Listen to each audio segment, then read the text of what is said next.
নিরবচ্ছিন্ন গ্যাসের অভাবে যেখানে বিভিন্ন শিল্প কারখানার কার্যক্রম ব্যাহত হচ্ছে, তখন ব্রাহ্মণবাড়িয়ার একটি সিন্ডিকেট কিছু অসাধু ব্যক্তির সহযোগিতায় শিল্প প্রতিষ্ঠানে অবৈধ সংযোগ দিয়ে মোটা অঙ্কের অর্থ হাতিয়ে দিচ্ছে।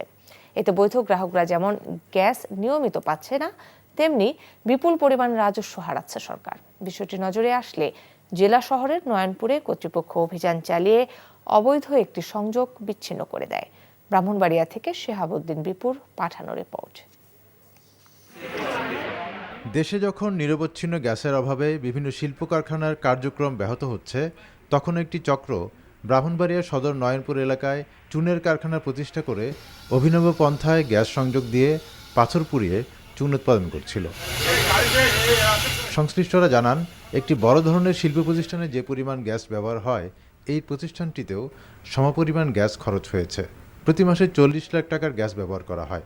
এতে বছরে প্রায় 5 কোটি টাকা রাজস্ব থেকে বঞ্চিত হয়েছে সরকার। এই বিষয়টি নজরে আসলে বাকরাবাদ গ্যাস ও কুমিল্লা বিশেষজ্ঞ টিম দীর্ঘ সময় অভিযান চালিয়ে সংযোগটি বিচ্ছিন্ন করে। উনি যখন একটা অপরাধ করছে, অবশ্যই উনির একটা বিচার হবে। বিভিন্ন জায়গায় যে আপনার অবৈধ গ্যাস ব্যবহার করে, এই কারণে আমরা গ্যাস কম পাই। সরকারের কাছে আমরা দাবি যেন অবৈধ গ্যাস যেমন কেউ ব্যবহার না করতে পারে। এটা তখন যে গ্যাস ফিল্টার তারা কইছে এটা অবৈধ লাইন, তার কাছে যে কোনো রিপোর্ট গেছে দেখি তো তারা। এ বিষয়ে আইনগত ব্যবস্থা নেওয়া হবে বলে জানিয়েছেন বাকরাবাদ গ্যাস ডিস্ট্রিবিউশন কোম্পানির উপমহাব্যবস্থাপক।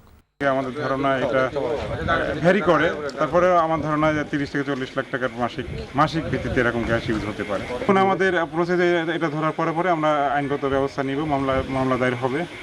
দ্রুত অবৈধ গ্যাস ব্যবহারকারীদের আইনের আওতায় আনার দাবি জানিয়েছেন স্থানীয়রা। NTV news desk.